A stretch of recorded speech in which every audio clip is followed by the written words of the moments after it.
Bonjour à toutes et à tous, j'espère que vous allez bien et on se retrouve aujourd'hui pour la première vidéo Clash Royale de ma chaîne. Je n'en avais pas parlé mais j'ai beaucoup apprécié ce jeu durant sa sortie.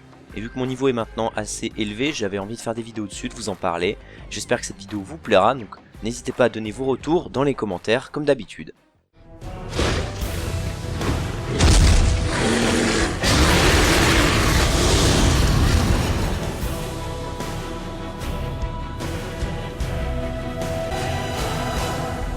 Nous voici à présent sur l'interface du jeu, comme vous pouvez le voir. Donc je m'appelle Hunterhawk aussi sur Clash Royale, je suis dans le clan Health Phoenix, c'est moi le chef. Donc n'hésitez pas à nous rejoindre si vous êtes au-dessus du level 6. Et on se fera un plaisir vraiment de vous accueillir.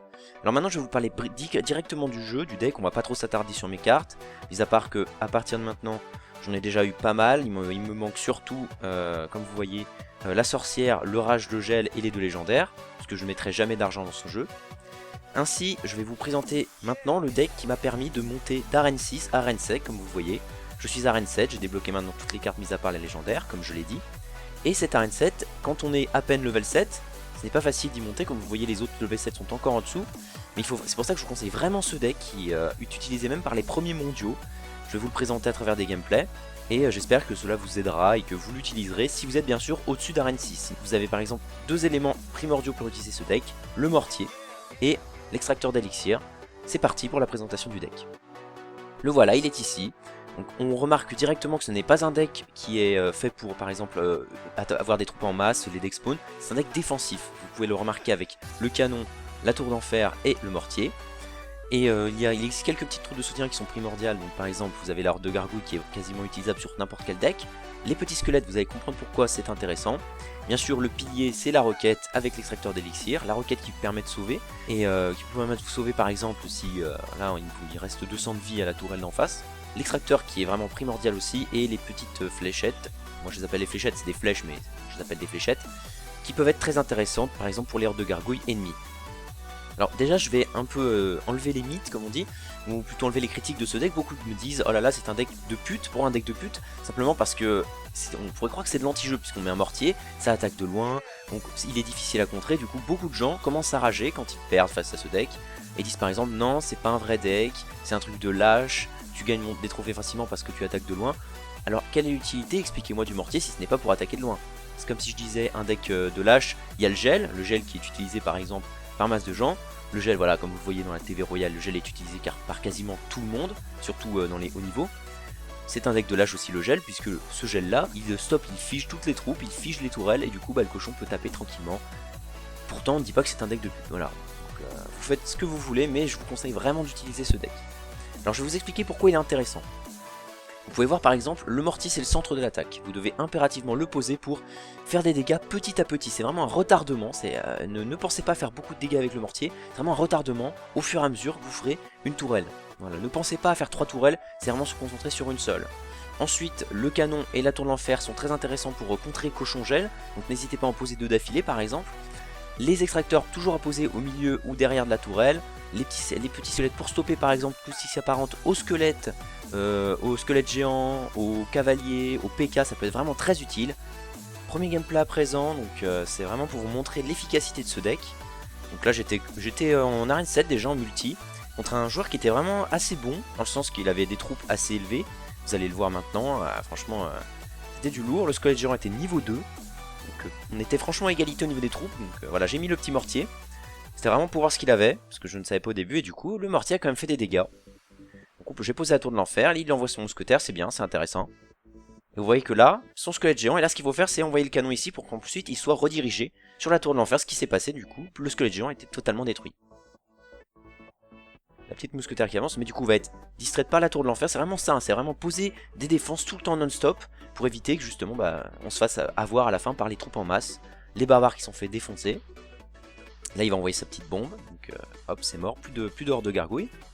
J'ai envoyé mon mortier, du coup il a plus rien, il va être obligé de poser ses petits gobelins. Du coup là moi je continue à faire du dégât, vous voyez, c'est vraiment à retardement. Moi j'ai envoyé mes fléchettes, il peut plus rien poser, et moi le mortier va se faire plaisir pendant ce temps. Voilà, la vie descend, 1129. C'est vraiment ce type de deck qui est très intéressant au niveau, au niveau de l'attaque, et n'essayez même pas par exemple de le contrer avec, je vais dire un exemple, en posant un seul type de troupe. Faut vraiment poser 2 défenses dessus, pas 2 défenses, mais 2 différents types de troupes. Sinon, vous allez vraiment vous faire défoncer en face, surtout si j'ai beaucoup d'élixir, comme dans ce cas-là. Voilà, donc j'ai posé mon petit extracteur d'élixir, il a posé le sien. Là, il y a pas, on va attendre un petit peu pour voir ce qui va continuer, mais la tour de l'enfer qui a disparu. Et il s'apprête à poser, il hésite entre poser sa sorcière et ses barbares. Il a posé la sorcière. Pas très bien posé du tout sa sorcière, parce il faut la poser généralement derrière la tourelle ou au moins au milieu, parce que là du coup, franchement il n'y a pas de difficulté de la contrer. Là il avait posé beaucoup de troupes, mais voilà du coup, simple de poser mes petites heures de gargouilles, ça passe sans souci. Il pose les siennes, faut pas tarder à envoyer les fléchettes. Donc là, plus que 54 secondes, mais là j'ai déjà gagné. Franchement je peux vous dire déjà à ce stade là j'ai gagné. Voilà, là, on va rentrer dans ce qui s'appelle la pute, le truc de pute, puisque j'utilise le roquette. Mais le roquette, c'est fait pour gagner aussi, je vois pas. Expliquez-moi l'utilité d'une roquette, si ce n'est pas pour faire des dégâts à la tourelle. Voilà, parce que beaucoup de gens disent, oh là, c'est de la triche. Non, c'est faire des dégâts à la tourelle, je ne vois pas pourquoi. Je vois pas sinon l'intérêt de cette roquette. Là, il faut poser, là, il faut pas hésiter, par exemple, à poser un mortier pour faire décaler les troupes, quand il y en a beaucoup comme ça. Vous voyez, là, j'ai fait décaler les barbares, et du coup, au lieu d'aller sur la tourelle, ils vont sur les défenses, qui étaient pourtant bien à droite. La sorcière qui n'a servi à rien. Et c'est comme ça que vous finissez généralement un duel si l'adversaire est fort en face. Ou si par exemple c'est compliqué généralement, parce qu'il faut pas croire parfois, mais c'est compliqué de finir. Moi je n'ai pas eu le freeze, je n'ai pas eu la chance d'avoir le freeze, comme certains, donc j'ai vraiment eu me débrouiller, parce que quand on n'a pas le freeze, il faut vraiment remarquer que c'est compliqué de monter en arène, et ce deck là est franchement parfait pour monter en arène. J'ai mis mon canon, mais à ce rythme là, l'attaque était franchement gagnée. Pour ça je lui ai mis super combat, comme un petit connard, super combat. Et j'en ai eu assez, et voilà, hop, on envoie le petit roquette, il envoie tout d'un côté. Et c'est le 1 étoile. Et ça vous permet vraiment de gagner, quoi. C'est vraiment du loyal, quoi. S'il avait mieux joué, il aurait pu facilement me vaincre. On va passer maintenant sur un deuxième gameplay.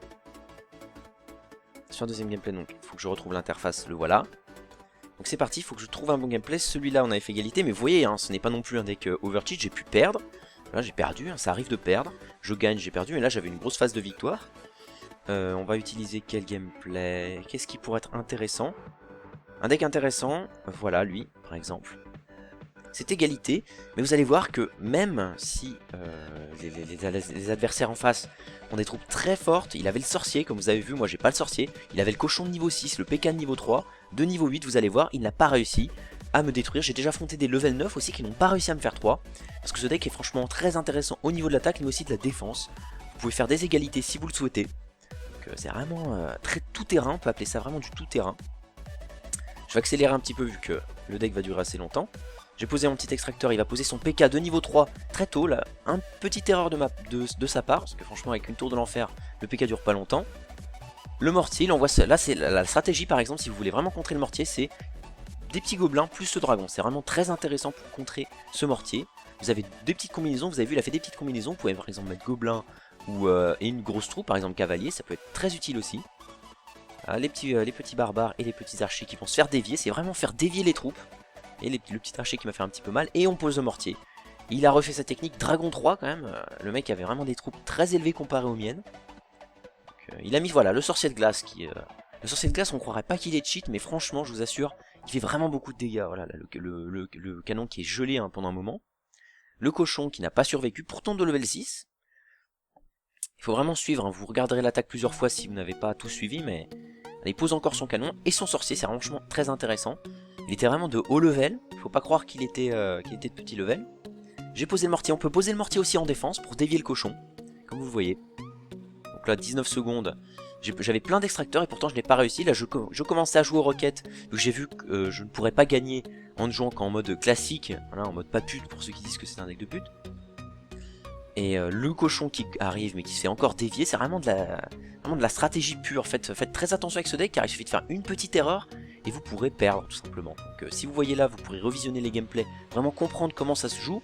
Mais n'essayez pas d'y aller en mode bourrin et tout poser sur un côté, vous devez absolument... Voilà, vous voyez l'extracteur d'élixir qui a contré le petit cochon.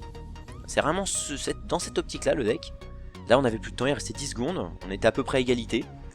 Voilà, là il continue à poser, c'est très intelligent d'avoir posé son dragon. Le combat est terminé, il avait franchement super bien joué, la croustille. Bon, j'ai déjà la toile la croustille. C'est parti pour une attaque en live, j'espère franchement que je vais la réussir, je vais gagner. Donc level 7, déjà ça me rassure parce que généralement les level 7 j'arrive franchement à les éclater.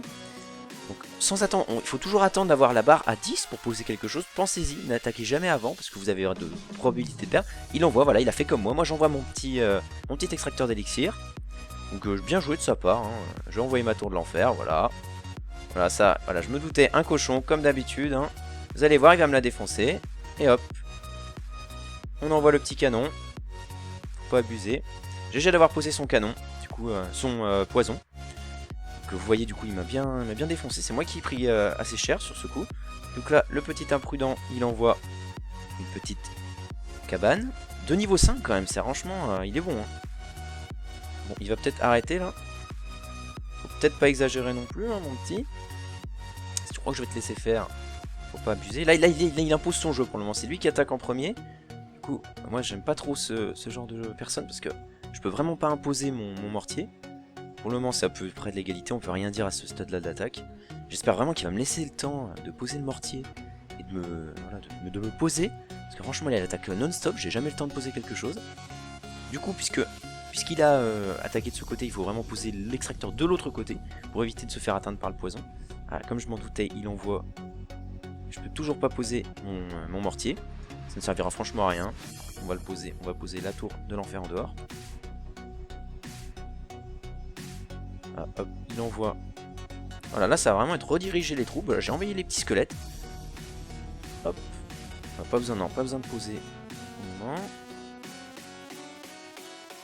Très embêtant ce type de deck. Voilà, du coup on s'en moque. Ce qui s'est passé, c'est que du coup il a envoyé ses petits archers qui m'ont fait un peu mal, mais voilà, du coup le mortier, franchement là il a mal joué. Voilà, là je lui prends sa tourelle, c'est sûr. Il a franchement pas géré. Là franchement j'ai vraiment de la chance en fait de tomber sur un adversaire un peu pourri, parce que là il a franchement mal joué quoi. C'est incroyable. Voilà, du coup là vous faites dévier en mettant deux trucs. Voilà, en plus il a mal posé le poison. Bravo à toi. Bah écoutez, on s'en moque, hein. On va poser ça sur le mortier sur le côté. Peut-être une deuxième tourelle, je pense pas que j'aurai le temps. Il envoie son cochon, n'importe quoi. Jamais envoyé un cochon. C'est du... Je sais pas où il a appris à attaquer, mais franchement... Enfin bon, voilà, c'est du gagné, c'est simple. J'ai même pas besoin d'utiliser la roquette. Pour les adversaires chauds, vous pouvez utiliser la roquette. J'espère franchement ça aura servi d'exemple quand même cette attaque. Même si franchement l'adversaire n'était pas bon du tout. Je sais pas ce qu'il a fait, mais... Là maintenant vous pouvez mettre n'importe quoi, hop, voilà, on met n'importe quoi. C'est vraiment dans cette optique, ce deck. Je ferai peut-être plusieurs vidéos après pour vraiment que vous compreniez ce principe. Parce que sinon, parce que je pense pas que là c'était représentatif. Il faut vraiment que je vous montre des gameplays où je perde avec ce deck ou avec différentes troupes. Parce que là c'est vraiment des troupes spécifiques et c'était franchement pas intéressant. Ça n'avait pas vraiment joué. Un petit coffre d'argent, 25 trophées, ça fait toujours plaisir. On est à 2114. Je vais ouvrir un petit coffre gratuit du coup, hop. Bon, mini PK, oh, j'ai envoyé la bouse royale. Comme l'appelle Trappa, la bouse royale qu'on voit ici, hein. Je vous la montre, là, 157 sur 4, c'est génial. Bref, je vous ai présenté ce deck, j'espère vraiment que cela vous a plu. N'hésitez franchement pas à me donner vos retours, c'est très important. J'essaierai peut-être de faire des vidéos un peu plus, voilà, travailler comme la vidéo Go Wipe. Elle va pas tarder, la vidéo Go Mobile dessus. J'espère que ça vous a plu. N'hésitez pas à donner votre avis. Merci à tous et à bientôt.